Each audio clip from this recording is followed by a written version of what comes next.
పిల్లలు బాగా చదవాలి, స్కూల్లో మంచి మార్క్స్ రావాలి అంటే 3 పనులు చేయాలి.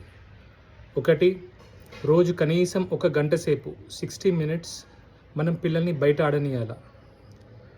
Moderate to vigorous physical activity. ఆడడం అంటే మళ్ళీ ఇండోర్ గేమ్స్ కాదు, బయట ఆడనీయాల. వారికి కొంచెం చెమట రావాలా, ఇట్లా ఫిజికల్ యాక్టివిటీ ఉండాలి. ఒకటి.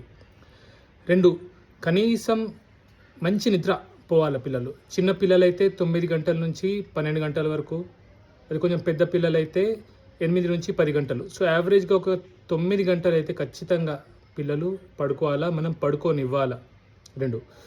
3, తిండిలో మనం ఎంత వీలైతే అంత తక్కువగా రిఫైన్డ్ ప్రాసెస్డ్ ఫుడ్ ఇవ్వాలి. బయట తిండి పెట్టకూడదు, మనం ఇంట్లో వండిందే పెట్టాలి. స్నాక్స్లో ఈ chips, chocolates, biscuits, ice creams లాంటివి ఇవ్వద్దు. స్నాక్స్లో ఏం పెడతారు మళ్ళీ?